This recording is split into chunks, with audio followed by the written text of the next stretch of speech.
1, 2, 3 micros, vous m'entendez bien? Ok. Je mets en 480p pour être sûr que ce soit fluide. Au moins le son, quoi. L'image, c'est pas trop important. L'image, c'est pas trop important. Ok? Donc ce soir, on va parler des races humaines. Est-ce que les races existent? Est-ce qu'il y a des différences d'intelligence entre eux et pourquoi il y en a? Pourquoi est-ce qu'il y en aurait? Ok? On va commencer par quelques définitions. Est-ce que vous savez ce que c'est qu'une espèce? Je vous donne 40 secondes et je vous donne la réponse, ok? Une espèce. D'un point de vue biologique, qu'est-ce qu'une espèce? Végaros a dit espèce qui peut se reproduire entre eux une fois corporale. Oh, maintenant les japonais qui se vomissaient dans la bouche. Bon, une espèce, d'un point de vue biologie, c'est lorsque deux spécimens, deux individus se reproduisent et donnent une progéniture fertile. Ok? Progéniture fertile. C'est-à-dire que les deux sont de la même espèce. Lorsque deux spécimens, deux individus, deux entités se reproduisent et donnent des descendants fertiles. Ok? On va d'abord commencer par l'autre extrême, qui est la consanguinité, la proximité génétique. Attendez une seconde. Vous vous souvenez, j'avais fait une vidéo sur la consanguinité. À un extrême, on a les jumeaux homozygotes, qui auront théoriquement 100% de leur génome qui est identique. Ensuite, il y a les frères et sœurs. Plus on s'éloigne d'une génération d'ancêtres communs, et plus le génome diffère. D'abord, il y a les jumeaux homozygotes, ensuite il y a les frères et sœurs, ensuite il y a les cousins premier degré, ensuite il y a les cousins second degré, troisième degré, quatrième degré, cinquième degré, etc. etc. On monte de plus en plus loin au niveau de l'ancêtre commun, quoi. Ok? Il faut qu'on soit assez proche pour pouvoir se reproduire et donner une descendance fertile, mais il faut qu'on soit aussi assez éloigné pour permettre, on va dire, un brassage génétique et permettre l'évolution, quoi, et l'adaptation à des environnements qui changent. Voilà. En fait, on considère qu'il n'y a plus de consanguinité à partir du 3e, 4e degré, en fait.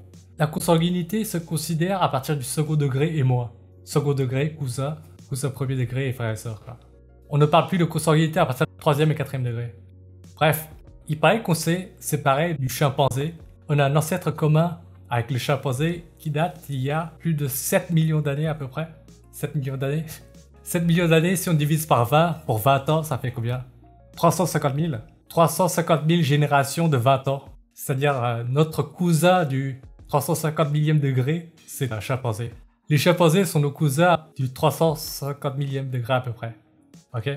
Attendez une seconde. Je vais vous donner quelques exemples.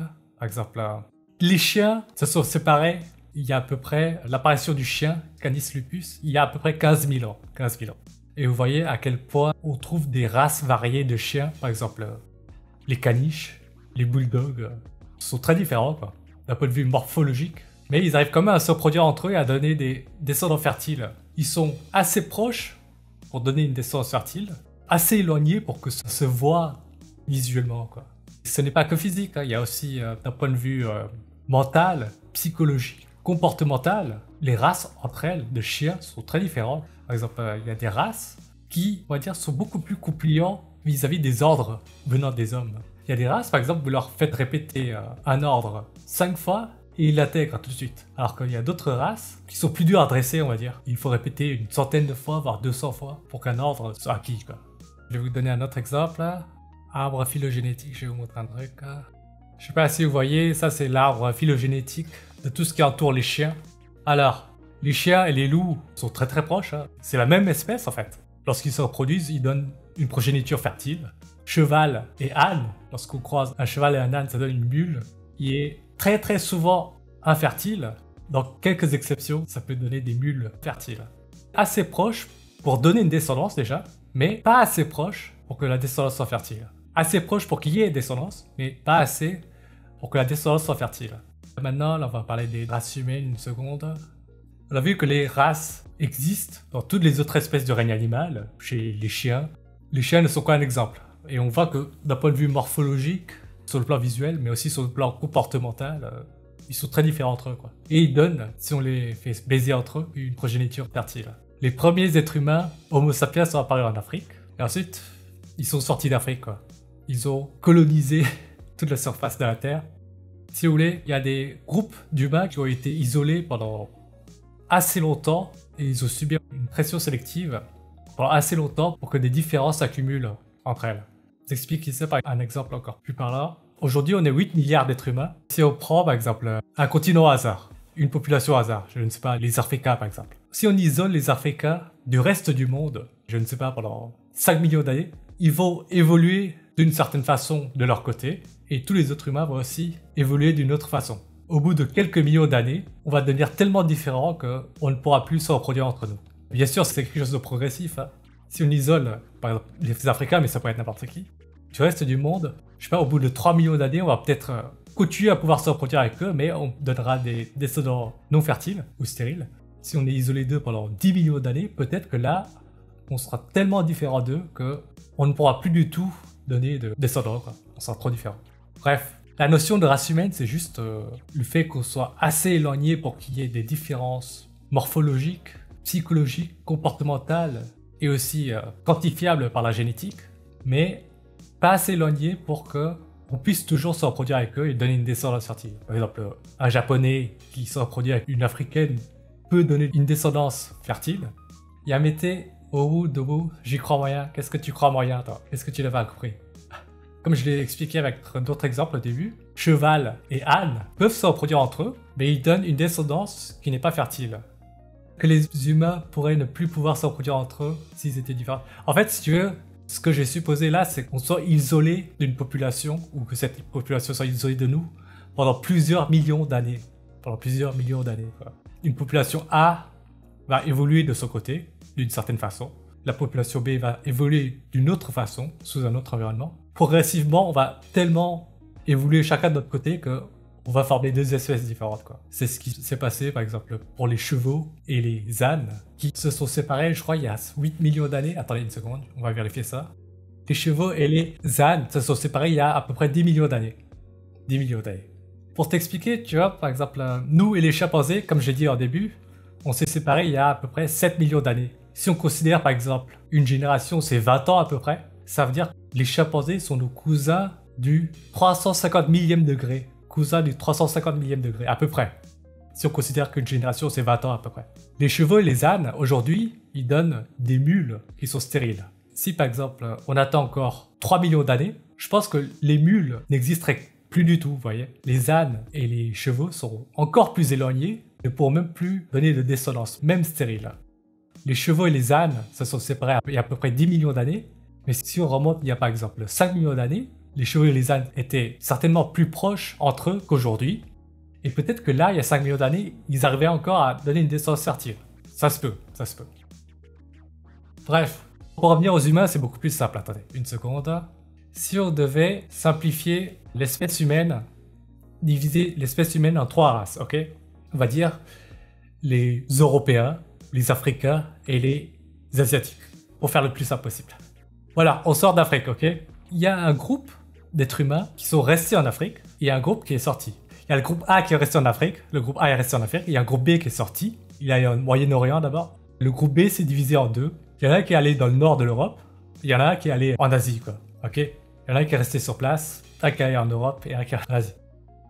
Oui, il y en a 10, oui. Il y en a qui sont allés jusqu'en Australie aussi. Mais on simplifie à mort. On simplifie à mort. Donc, les 3 groupes ont été exposés à des environnements différents et ils ont développé des différences morphologiques adaptées à leur environnement, quoi. On va juste parler de, par exemple, d'un truc simple comme la couleur de peau. Les Africains sont restés dans un environnement plus chaud, plus ensoleillé. Il y a eu des mutations qui ont favorisé les peaux riches en mélanine, adaptées à un environnement plus chaud, quoi, plus ensoleillé. À un autre extrême, il y a les Chinois, les Asiatiques, qui eux ont développé les yeux bridés, une importante couche de graisse sous la peau pour s'adapter au froid. Et il y a à peu près un intermédiaire, on va dire les Européens, quoi, qui sont, on va dire, à mi-chemin entre les Asiatiques et les Africains. Et ça se retrouve aussi d'un point de vue génétique, parce qu'on fait des analyses. Attendez une seconde, je vais vous montrer un schéma. Ouais, on a vu la dernière fois, au précédent live, que la taille de tube entre les races, il n'y a pas une différence significative. Hein. Ça, c'est la propagande de Brothers. Attendez une seconde. Donc, tout en bas, au point de croisement, vous pouvez mettre Africa si vous voulez, quoi. Tout d'abord, il y a les Africains qui sont sortis d'Afrique. Il y a les premiers qui se sont dirigés vers le Moyen-Orient, l'Asie du Sud, Sud-Ouest, qui ont donné les Indiens. Ensuite, il y en a d'autres qui sont allés jusqu'en Malaisie, etc. Vous allez vers le haut, quoi, sur le schéma que je vous montre. D'un point de vue génétique, ce sont les Asiatiques de l'Est et les Africains qui sont les plus éloignés entre eux. Et ça se quantifie par ce qu'on appelle l'indice de fixation, ou le score FST. Je vais vous montrer une seconde. Si vous voulez, c'est un score qui varie entre 0 et 1. Plus c'est proche de 0, plus ça veut dire qu'on se ressemble. Et plus ça se rapproche de 1, ça veut dire plus qu'on est éloigné, quoi. Je sais pas si vous voyez le tableau que je vous montre là. Par exemple, si on regarde Afrique subsaharienne et Asie, il y a une différence de 0,19. Si on compare, par exemple, les Africains avec les Européens, l'Europe du Nord, on retrouve une différence de 0,15 seulement. Si vous voulez, c'est quantifié, on va dire, les différenciations du polymorphisme génétique, qui est quantifié par un score qu'on appelle le score FST, quoi. On peut aussi utiliser ce score entre des pays. Par exemple, si on compare Palestiniens et Italiens, il y a un score de 0,0064. Si on compare maintenant les Palestiniens avec les Suédois, on a un score de 0,0191. Donc c'est-à-dire, les Palestiniens sont plus proches des Italiens que les Suédois. D'un point de vue géographique, ça se voit aussi, quoi. C'est logique. Voilà.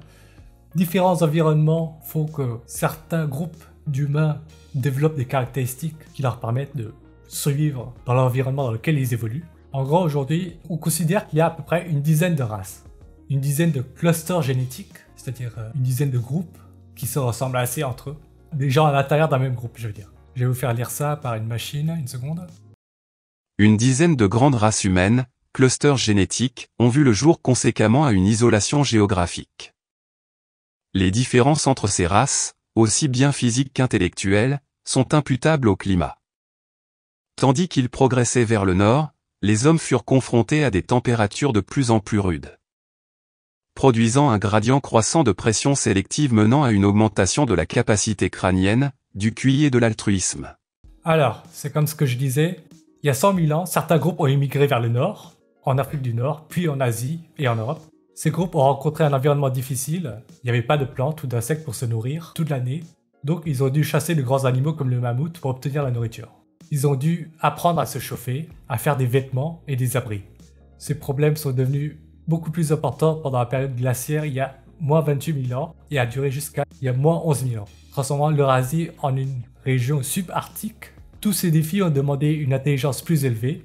Seuls les plus intelligents ont été capables de survivre dans ces environnements difficiles et les moins intelligents ont péri, ce qui a progressivement augmenté la fréquence des allèles pour une haute intelligence, surtout dans l'hémisphère nord.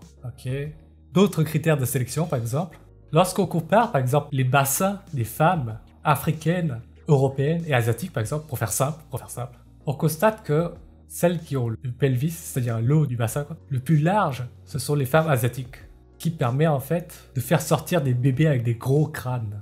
Mais paradoxalement, on se rend compte que ce sont les africaines qui ont les hanches les plus larges, mais ça c'est pour une question de répartition de la graisse en fait. Les femmes africaines sont d'un point de vue osseux étroits au niveau du bassin, mais au niveau du corps paraissent larges à cause d'une répartition de la graisse à cet endroit-là.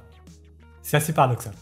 Donc on retrouve dans l'ordre d'étroitesse de bassin, du plus étroit au plus large, on trouve les femmes africaines, ensuite les femmes européennes, ensuite les femmes asiatiques. C'est peut-être pour ça qu'en gynéco-obstétrique, on constate souvent que les femmes asiatiques se plaignent moins de la douleur. Ce n'est qu'un petit détail comme ça. Une seconde, on va continuer. Tiens, il y a des numéros, par exemple. Il y a des chiffres. Bref. Allez, on va continuer. Une seconde. Une sélection par le froid a également eu lieu dans différentes espèces d'oiseaux. Les races d'oiseaux localisées plus au nord, dans des climats plus rudes, ont un cerveau plus volumineux et un comportement plus flexible et plus innovant. Les variétés de mésanges vivant dans les latitudes plus nordiques ont par exemple une capacité crânienne et une intelligence plus élevée. Maintenant, il y a eu des études qui ont trouvé une corrélation entre les températures moyennes auxquelles ont été exposées les populations sur les 30 000 dernières années et le QI moyen. Ça va donner ce graphique, attendez. Sur ce graphique, on retrouve une droite quand même qui montre une corrélation négative entre la température moyenne sur les 30 000 dernières années et le QI de différentes nations. Le QI moyen est inversement corrélé à la température. Dans les pays chauds, le QI moyen est plus bas, et dans les pays qui ont été exposés à des températures extrêmes, froides, on retrouve des QI très très élevés. Le froid sélectionne les individus qui arrivent à se projeter dans l'avenir, élaborer des stratégies de survie, d'adaptation, à planifier, tout simplement, à sélectionner l'intelligence, les individus intelligents. C'est un peu ce que j'ai raconté la dernière fois avec l'apartheid des juifs ashkénazes. qui ont eu le droit de faire certains métiers seulement et seuls les meilleurs ont survécu. Ce qui explique les QI à 110, 115 chez les juifs ashkénazes. Et il s'est produit la même chose entre les différentes races humaines, mais imposées par la nature. Bon, je vais laisser le texte lire une seconde. Le QI moyen en Afrique noire est de 71, il est de 84 en Afrique du Nord, Portugal 95, France 98, Belgique 99, Pays-Bas 102, Asie de l'Est 106. Température moyenne. Les Asiatiques de l'Est ont été exposés à une température moyenne sur les 30 000 dernières années de moins 7 degrés. Ensuite, il y a le cas des Esquimaux, qui est assez paradoxal, mais qui s'explique très simplement. Pour qu'une haute intelligence soit développée, il a fallu deux paramètres. Une pression sélective par le froid et une population suffisante pour voir apparaître des mutations avantageuses suivies par la sélection naturelle. Comparativement parlant, les Esquimaux, ils étaient en très petit nombre, et donc il n'y avait pas assez d'individus pour voir apparaître des mutations avantageuses, et que ces mutations s'accumulent sur les milliers d'années pour qu'ils aient un QI élevé aujourd'hui. Aujourd'hui, ils sont 50 000, les Esquimaux, comparativement aux autres Asiatiques qui sont plus d'1 milliard, 1,4 milliard pour les Chinois. 50 000, c'est-à-dire qu'ils étaient combien de fois moins? 30 000 fois moins. Oui, bien sûr. Parmi les différences entre les ethnies que je connais, il y a déjà tout ce qui est morphologique. Par exemple, pour prendre les deux extrêmes, ok? Les Africains ont des membres très très longs, des jambes très très longues, et les Asiatiques ont des jambes très très courtes. Ils ont des troncs qui sont longs, quoi. Ce qui permet en fait de mieux conserver la chaleur. Les Africains ont une répartition de la graisse qui est surtout viscérale, alors que les Asiatiques ont surtout une graisse qui est sous-cutanée, pour pouvoir se protéger du froid, quoi. Des membres très très longs. Oui. Ah, tu parles de ce membre-là. Je vais publier la vidéo Jurassic Fanatic la dernière fois. On a parlé de taille de bite, en fait. On a vu plein d'études qui montrent qu'en fait, c'est très similaire entre les différentes ethnies. S'il y a différence au niveau de la bite, c'est de l'ordre de moins de 1 cm. Et on a vu des études avec de très gros effectifs. Mais je publierai cette vidéo, demain tu la verras, Jurassic Fanatic. Donc, qu'est-ce que je disais? Morphologiquement, ça se voit au niveau des membres, au niveau de la peau sous-cutanée ou viscérale. Il y a aussi, par exemple, le bridage des yeux, qui permet de se protéger du froid. Aussi, d'un point de vue métabolique, d'un point de vue de tout ce qui est interne aussi, ça se voit. En Afrique, par exemple, il y a le paludisme. Il y a certaines populations africaines qui ont des variations génétiques qui leur permettent de résister mieux au paludisme. S'il a fait froid en Asie, c'est justement ça. Comme je disais, les Africains qui ont sûrement été exposés à la malaria pendant plusieurs milliers d'années, certaines populations africaines ont développé des variations génétiques qui leur permettent de résister au paludisme, à la malaria. C'est synonyme. Alors que par exemple, un Asiatique ou un Européen, lorsqu'on chope le paludisme, on en chie, quoi. On en chie. D'autres maladies, par exemple comme la drépanocytose, qui concerne plus les Africains. Répartition de la graisse. La moyenne mondiale, c'est à peu près, de la bite, tu parles, c'est à peu près 13 cm partout dans le monde. Toutes les études de tous les pays du monde montrent à peu près une taille des bites qui se situe entre 12 et 14 cm à peu près, pour faire ça. Oui, la notion de race, en fait, c'est juste lorsqu'on arrive à constater, d'un point de vue phénotype, mais aussi génotypique, qu'il y a des différences qui s'expliquent par le fait que des populations ont été isolées les uns des autres, géographiquement, pendant assez longtemps pour que ces différences apparaissent, quoi. Pourquoi tout le monde s'accorde à accepter les clichés des Noirs avec une BBC, alors que les études disent le contraire? Bah, si tu veux, il y a d'autres trucs qui se constatent véritablement chez les Noirs, par exemple, c'est tout ce qui est définition musculaire. Comme je l'ai dit tout à l'heure, si on prend par exemple les deux extrêmes, les Noirs ont surtout une répartition graisseuse qui est de la graisse viscérale. Ils ont moins de graisse en périphérie, alors que par exemple, les Asiatiques et les Européens ont surtout une graisse sous-cutanée. Donc même pour un même taux de gras global, une même masse musculaire globale, les Africains ont des muscles mieux dessinés. Normalement, les médecins ont un protocole de mesure qui s'appelle Bone Press Erected Length, je crois. Parce que c'est mesuré par des médecins, les différences sont minimes entre les différentes ethnies. Bon, ben arrêtez de parler de bite là, mais j'en ai parlé dans le dernier stream pour ceux qui étaient là. Je disais donc, pour une même masse musculaire totale, pour une même quantité de graisse totale, les Noirs paraîtront plus musclés parce qu'ils ont une graisse qui est plus viscérale que sous-cutanée, comparativement aux Asiatiques et aux Européens, mais surtout comparativement aux Asiatiques. Mais il y a aussi une pression de sélection, par exemple, d'un point de vue locomoteur, dans des régions froides, on s'amuse moins. Le sprint, le marathon, si vous voulez, n'est pas une activité créative, quoi. Plus il fait froid, moins on bouge. Ce qui fait par exemple aussi que les Noirs ont une densité osseuse plus importante que les Européens, qui eux aussi ont une densité osseuse plus importante que les Asiatiques. L'activité physique du genre sprint, course à pied, est plus un truc des régions chaudes. Je crois que c'est en Islande où on trouve un plus haut taux de masse musculaire et en l'occurrence plus de force. Alors là, il y a un autre critère encore qui entre en jeu, c'est la diversification alimentaire aussi qui a joué. Surtout ce qui est produits laitiers qui concerne plus les gens en Islande que les Africains. Disons qu'à toute chose égale par ailleurs, ça aurait dû être les Africains qui dominent tout le monde d'un point de vue osseux et musculaire. Et ensuite, sur les quelques milliers d'années les plus récents, il y a aussi des divergences alimentaires qui expliquent d'autres variations. Quoi. Attendez une seconde. On va continuer l'article. Donc là, c'est le tableau qui résume un petit peu, selon la température moyenne auquel les populations ont été exposées sur les 3000 dernières années, on retrouve une corrélation négative entre température et QI. On ne l'a pas analysé, mais elle est vraie la carte du QI. On va dire qu'il y a quelques scores qui ont été estimés, qui sont approximatifs, mais depuis le temps que c'est publié, ça a été confirmé.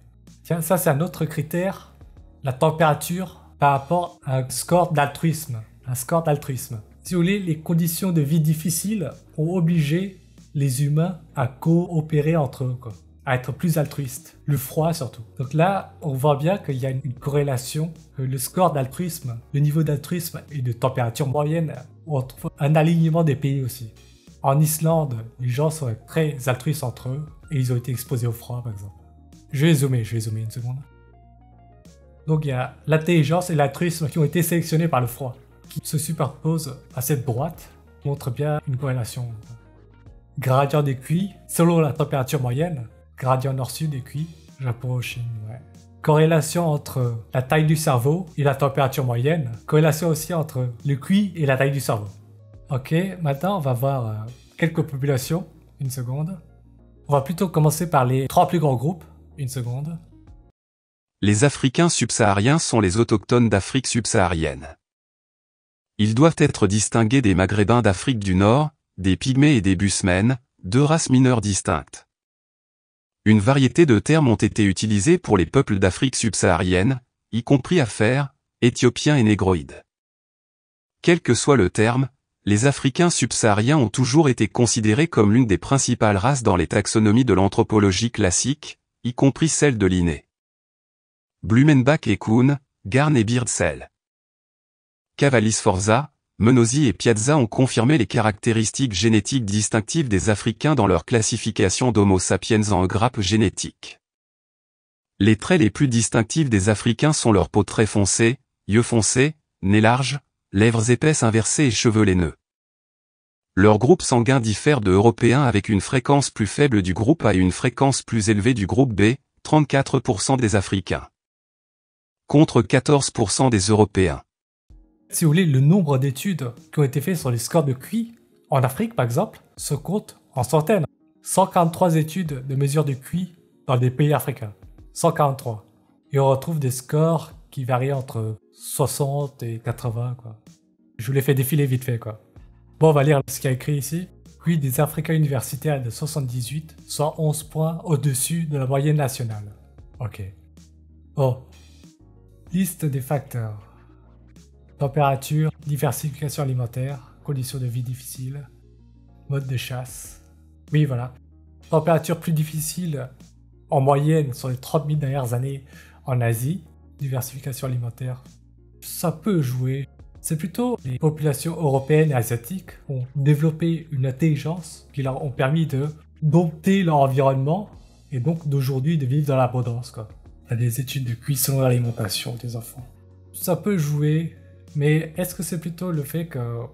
Est-ce que tu considères que l'alimentation est une cause ou une conséquence plutôt? Quand vous dites alimentation, est-ce que vous parlez d'être en sous-nutrition? Le QI des Africains oscille autour d'une valeur de 67, nous verrons plus tard que cette valeur est en partie due à un impact de la sous-alimentation. Le génotype intellectuel des Africains est évalué par l'INA à un QI de 80, c'est-à-dire la valeur obtenue par des Africains dans des conditions nutritives suffisantes. Nous examinerons plus tard ce chiffre extrapolé de 80. Apparemment, aujourd'hui, les Africains, beaucoup seraient sous-alimentés ou mal alimentés. Et avec l'alimentation, une bonne alimentation optimale, en quantité suffisante et suffisamment diversifiée, ils passeraient de 70 à 80, quoi. il y en a qui ont pris ça en compte. Je pense que les Asiatiques et les Européens du Nord surtout ont vécu dans des conditions de vie très très difficiles il y a 15 000 ans. Et aujourd'hui, comme il fait un peu plus chaud, on vit en mode facile aujourd'hui, comparativement à il y a 15 000 ans. La valeur médiane pour les Afro-Américains est de 84, ce qui est largement plus élevé que la moyenne de 67 obtenue en Afrique noire. Il y a plusieurs raisons pour expliquer ce score plus élevé. Le Afro-Américain profite de meilleures conditions de vie qu'en Afrique, particulièrement concernant l'alimentation. Les Afro-Américains ont en moyenne 25% d'ancêtres caucasiens. L'IN estime qu'il y a un gain de 0,2 points de QI par pourcentage de gènes caucasiens, soit un gain de 5 points. Ce qui mène à établir à 80 le génotype intellectuel africain, ceci s'il n'y a pas d'hybridation. Les Africains en Europe. La valeur médiane est de 85, soit la même que celle des Afro-Américains. Les deux raisons précédemment citées s'appliquent également en Europe, sauf que l'hybridation est moindre. Le facteur augmentant ici l'intelligence des Afro-Européens est la difficulté liée à l'immigration. Il faut l'organiser et trouver l'argent pour gagner l'Europe. Le QI africain est confirmé par les Afro-Américains, les Afro-Européens, et c'est aussi corrélé avec tout ce qui est taille de cerveau, capacité crânienne, et des scores d'héritabilité de l'intelligence afro-américaine aussi. Punaise. Il y a plus de 143 études de mesure de QI en Afrique. Oui. En fait, c'est plutôt le potentiel du QI maximum qui a été sélectionné par l'environnement. Et l'effet Flynn, c'est l'alimentation qui devient assez abondante pour atteindre ce potentiel. Mais il y a quand même eu une sélection par la génétique du QI, même si l'alimentation n'était pas optimale encore. C'est comme si je disais, les Européens et les Asiatiques ont augmenté la capacité de leur verre et on a rempli ce verre à ras-bord sur les 50-100 dernières années, quoi. Alors que le verre des Africains est resté de petite taille et il reste toujours aussi peu rempli. L'effet Flynn, si vous voulez, ça veut dire remplir un verre pour qu'il soit plein. Ça, c'est ce qui s'est passé sur les 50-100 dernières années. La sélection naturelle sur les 30 000 dernières années, c'était sur la capacité du verre, pas son contenu. La capacité du verre a été sélectionnée sur les 30 000 dernières années et le contenu du verre a été comblé. Le verre a été rempli sur les 100 dernières années, quoi, avec l'alimentation, tout simplement. Je sais pas si j'ai été clair. Le contenu a été rempli sur le court terme et la capacité du contenant a été modifiée sur plusieurs dizaines de milliers d'années. Les Européens ont été reconnus par tous les anthropologues classiques comme l'une des principales races. Certains anthropologues les ont classés avec les Sud-Asiatiques et le Nord-Africain dans un seul groupe caucasoïde.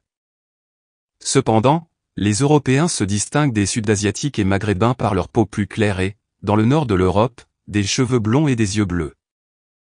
La distinction entre les Européens et les Asiatiques du Sud et Nord-Africains a été confirmée par Cavalli-Sforza, Menosi et Piazza dans leur classification des races humaines sur la base d'un certain nombre de marqueurs génétiques. Les Européens, représentés par des Italiens, des Danois, des Anglais et des Basques comprennent un cluster homogène les différenciant des autres races.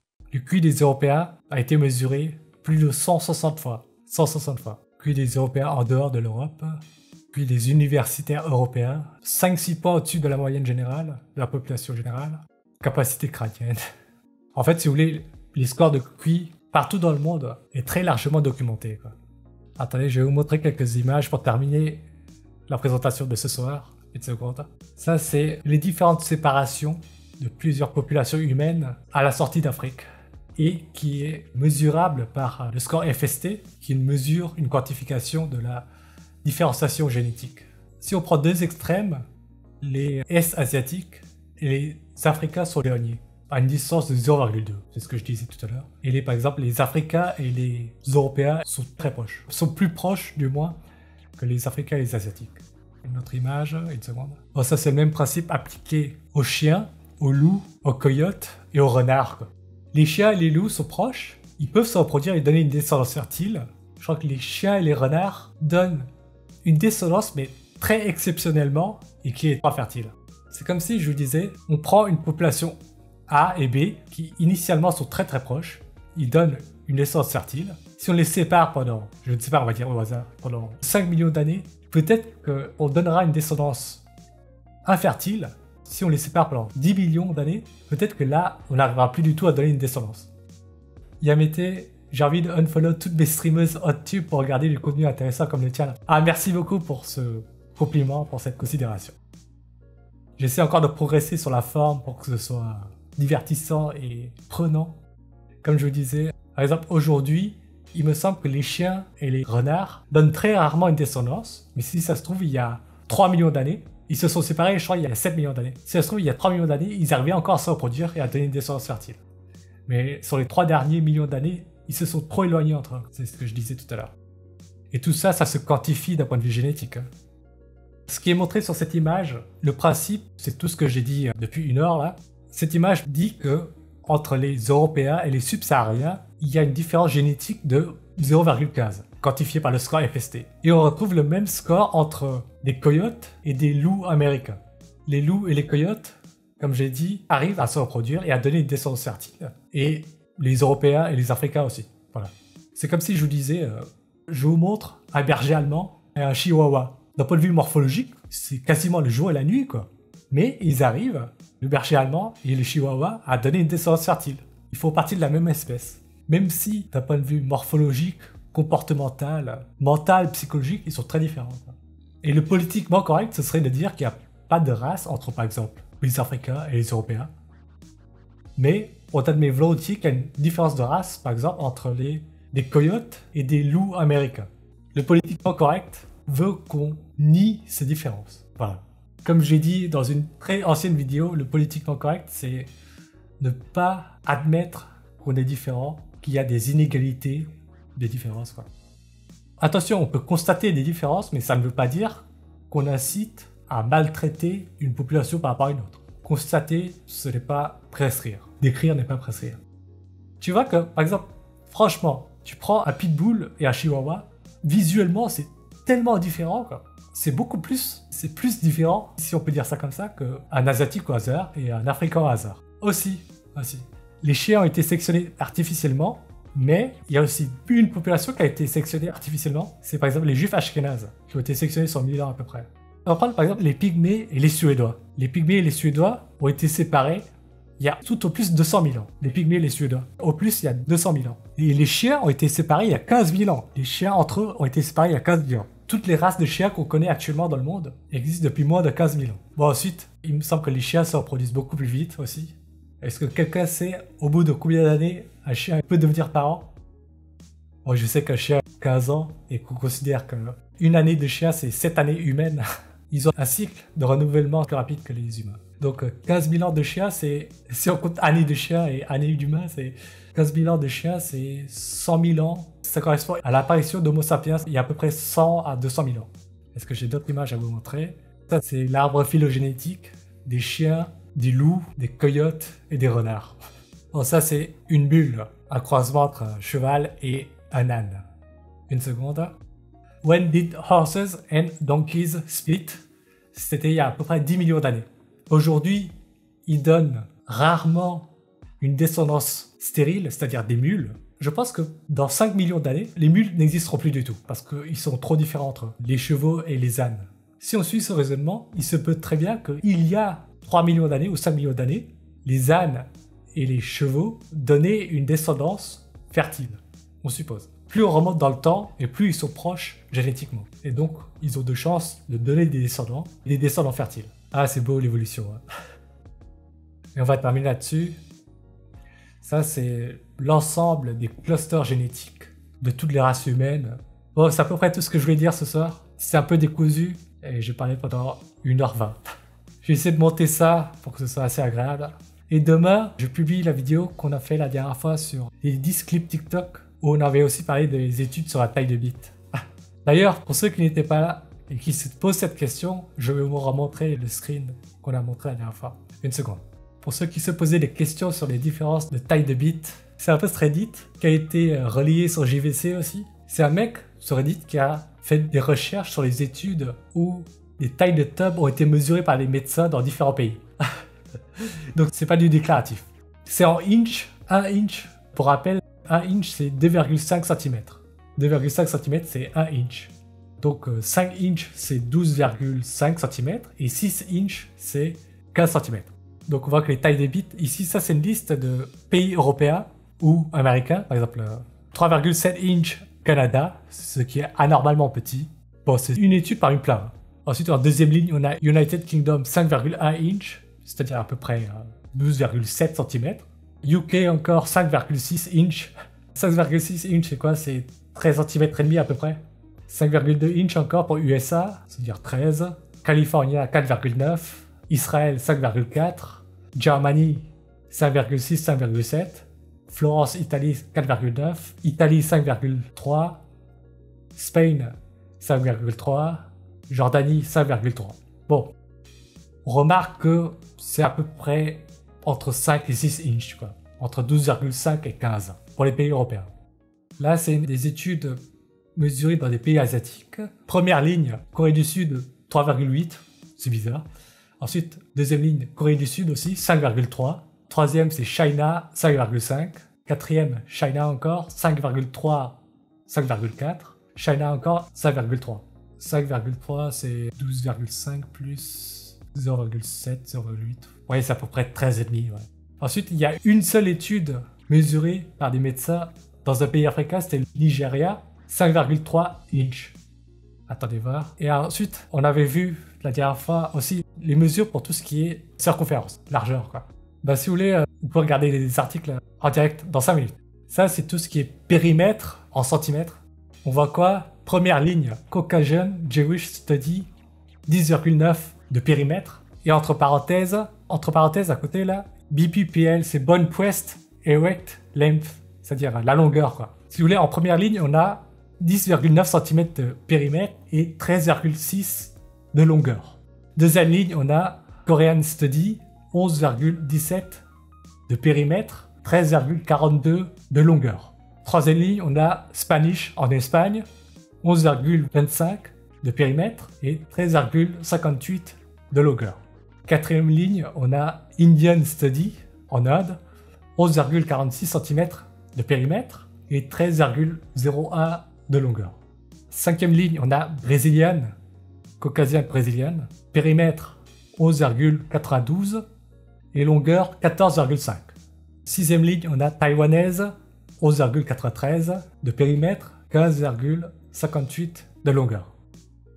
J'ai l'impression que le périmètre varie entre 11 et 12, quoi, en moyenne. Et la longueur, c'est entre 13 et 14, quoi, d'après toutes ces lignes. Mais entre-temps, entre ce post Reddit, il y a eu d'autres études encore. Hein. Si vous voulez, on peut regarder en direct. On va chercher sur Google Scholar, ok? Google Scholar. Penny length, ça veut dire longueur de bits. On va seulement ouvrir des études de cette page, ok? On va prendre le premier lien, là. Le premier lien qui s'appelle longueur et circonférence, étude chez 3300 jeunes Italiens. On va juste regarder les longueurs qu'ils donnent. Il faut savoir un truc, c'est que lorsqu'on mesure le pénis, il y a une correspondance entre la tube en érection et la tube stretch, étirée manuellement. Quand vous tirez sur une bite molle, vous obtenez la taille en érection. Est-ce que vous voyez ce que je veux dire? Lorsqu'ils ont mesuré, les médecins ne demandaient pas forcément d'avoir la gaule, quoi, parce que c'est pas forcément facile d'avoir la gaule devant un médecin. Ça a été démontré que la taille étirée, même molle, correspond à la taille en érection. Donc qu'est-ce qu'on a trouvé? Moi, je vous ai mis en surveillance. Hein. Longueur chez les Italiens, 12,5. Longueur chez les Italiens, 12,5. Chez 3300 Italiens, on a trouvé 12,5. Ça correspond à toutes les études qu'on a vues tout à l'heure avec le post Reddit, 2,5. Ça correspond à 5 inches. On va regarder une autre étude de cette même page. Qu'est-ce qu'on a ici? Sur cette page, on a, regardez tout en bas, on a Indian Study. Indian Study. Indian Study, on retrouve 13,01. Là, ils ont réussi à les mettre en direction.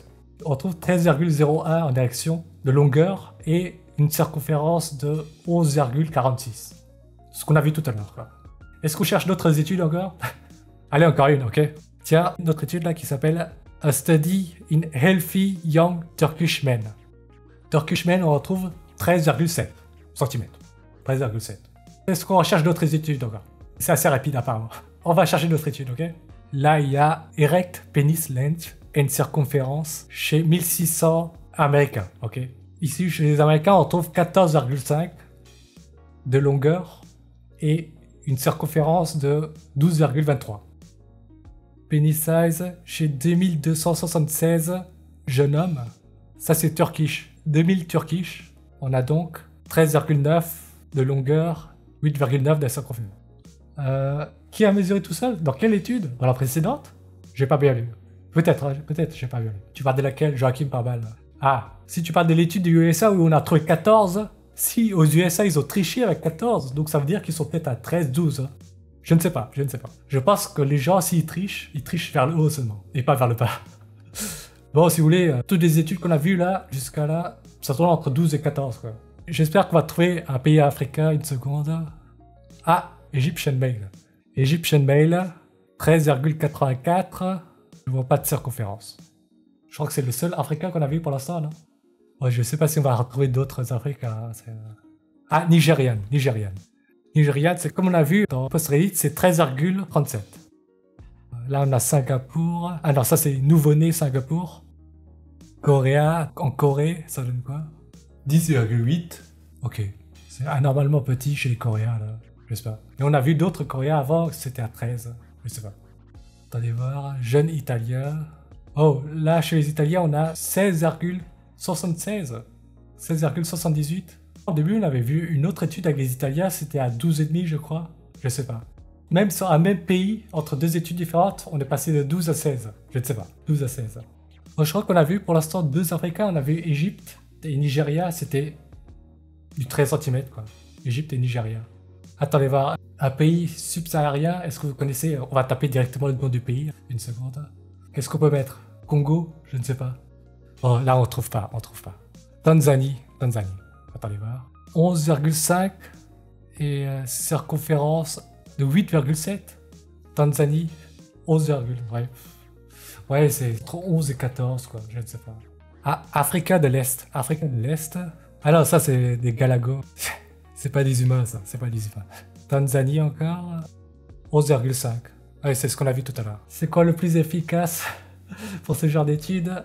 Une infirmière granny ou BBW? J'ai l'impression qu'en Afrique, c'est pas mesuré déjà, parce que peut-être qu'il y a moins d'hôpitaux. Plus un pays est développé, plus il y a de chances qu'il y ait des études. Qu'est-ce qu'on peut prendre? On va prendre US par exemple. On prend US. American, voilà. C'est ce qu'on a vu tout à l'heure. 14 cm et 12 de circonférence. Encore là, US, 13,6. Une combinaison de 10 études qui retrouvent une longueur en direction de 13,6. La moyenne de ces études trouve une longueur entre 12,9 et 13,9. 10 études US à la fois qui trouvent un score entre 13 et 14, voilà, aux US. On va prendre un pays asiatique développé, par exemple la Chine, Chinese Men. Là, on a 12,9, circonférence 10,5. Voilà. Regardez le nom de cette étude. L'association entre la longueur pénienne des adultes et le QI. Des preuves, évidence, 139 pays. Cette étude a été retirée parce qu'elle était problématique à cause de sa nature problématique concernant l'intelligence et la race. Oh, quel hasard! Vous voyez, ça c'est le politiquement correct qui n'autorise pas ce genre d'études. Data données de 14 000 mesures de pénis au Vietnam. 14 000, putain. 14,6 cm de longueur. Périmètre au repos. Ils n'ont pas pris en érection. Si vous voulez, lorsque c'est au repos, on peut deviner la longueur que ça aurait en érection en stretchant, en étirant, mais on ne peut pas deviner la circonférence, évidemment, en érection, quoi, à partir du repos. Bref. Tout ce que vient de voir en direct, là, ça confirme bien cette recherche qu'a fait un mec sur Reddit qui montre que globalement, il n'y a pas trop de différence, quoi, entre Européens, Asiatiques et Noirs au niveau de la taille du tabac. Bon, est-ce que ça vous va comme conclusion? Pour ce soir? Putain, ça fait 1h40 de live. C'est vrai, mais comme c'est raciste, c'est faux. C'est quoi le plus efficace pour ce genre d'études? Une infirmière granny ou BW? Cette indirection, c'est bien ou pas? On considère que le micro-pénis se définit par la taille moyenne moins 2,5 écart-type. 2,5 écart-type. Et on avait vu quoi? Les écart-types, c'est à peu près 1,5 cm. Donc par exemple, si vous prenez une table de 13, Une top de 13. 13 moins 2,5 fois 1,5, ça fait quoi? Ça fait 13 moins 4, quoi. 13 moins 4, donc ça fait 9 cm. Donc 7 cm en direction, c'est bien un micropénis. En dessous de 9, on parle de micropénis. Donc, la conclusion de ce soir. Entre différents strats, on retrouve bien des différences de QI, taille de crâne, couleur de peau, répartition de la graisse, mais pas de différence de taille de pénis. Ou ça a l'air pas perceptible après avoir lu une dizaine d'études sur le sujet. 1h40 de live, dont 1 heure sur la top. Ouais, c'est à cause de vous, là. Moi, je voulais pas faire ça, parce qu'on avait déjà fait ça la dernière fois. Méfiez-vous, encore une fois, des tailles auto-déclarées qui dépassent les 17, ou des choses comme ça, je ne sais pas. Je dis pas que c'est impossible d'avoir au-dessus de 17, hein, mais apparemment, 17, c'est déjà 2 écarts types. Hein. À partir de 14, 14 plus 2 fois 1,5, c'est 2 écarts types. 17, c'est déjà 2 écarts types. 2 écarts types, c'est quoi? C'est 2,5% de la population. Si vous avez au-dessus de 17, vous êtes déjà dans le top 2,5%. On va dire ça. Est-ce que ça vous va comme conclusion? 17 cm égale 14 plus 2 fois 1,5. 14 plus 2 écarts types. Non, on ne peut calculer des écarts types que quand on a plein de monde qui mesure. Un écart type, ça correspond à le top 17%. 2 écarts types, c'est le top 2,5%. 3 écarts types, c'est le top 0,1%. C'est toujours comme ça. Donc il faut mesurer sur les populations pour avoir des écarts types. Bref. Est-ce que la taille du nez prédit la longueur pénienne? Est-ce que la taille du nez prédit la longueur pénienne? Bon, on va lire la conclusion. Hein. On va lire la conclusion. Par conséquent, la taille du nez est un prédicteur indépendant de la longueur à la fois au repos et en direction du pénis. Ok. Tiens, là on a Indian. Je sais pas si on l'a vu tout à l'heure. Chez les Indiens, c'est 13,01 en direction et circonférence de 11,46 en direction. Bref, on résume. Entre 12 et 14 de longueur, environ 1,5 d'écart type. Voilà. Est-ce qu'on conclut là-dessus? Vous voulez que je cherche encore un pays en particulier? Je ne sais pas. Il faut que ce soit un pays développé pour qu'il y ait des chances de trouver des études. Donnez-moi un nom de pays et ensuite on va chercher. Un dernier. On va rechercher French, par exemple. French. Est-ce qu'on trouve quelque chose chez French? Bon, c'est quoi ça? Une étude chez 15 bilobs. Putain, 15 bilobs. Mais par contre, il n'y a pas de pays apparemment. Il n'y a pas de pays. Donc on retrouve quoi? Chez 15 bilobs, on retrouve 13,24 en direction. 13,24 en direction. Un périmètre de 11,6. Je pense que si on devait en retenir qu'une seule des études, je pense que c'est celle-là qui mesure 13 000 personnes, mais ils disent pas dans quel pays. 13,24. C'est celle-là que tu vas faire ton métier de ça. Ça, c'est maîtresse particulière. Donc 15 000 tubs. 15 000 fois 10 cm, ça fait combien? Ça fait 1,5 km. À peu près. Ah tiens, 600 caucasiens chez des British. On va voir les British. Putain, sur Google Scholar, il y a des recommandations quand même. C'est comme sur YouTube, il y a des recommandations sur les études similaires. Alors, chez les British, on retrouve quoi? Chez les British, on retrouve 14,3. Stretch, 14,3. On conclut là-dessus parce que si on regarde les études en recommandation, on finit jamais, quoi. Parce qu'une étude en recommande une autre. Ce sera tout pour ce soir. Merci beaucoup de m'avoir accordé du temps et de l'attention. Bonne soirée à vous. Bonne nuit. Kwakoubé. Tiens, pourquoi il y a cette image de mule? Bonne nuit à vous. Titi Fakir, Joachim Parbal, Jurassic, Fanatique, Ketchup Mayonnaise et tous les autres. Il y a eu un pic de connectés parce que je parle de bits, mais une trentaine qui ont tous débarqué à partir du moment où je parle de Tom. Je suis pauvre, quoi faire? Je ne sais pas, ça dépend de ton QI. Bref. Merci beaucoup, bonne nuit à vous.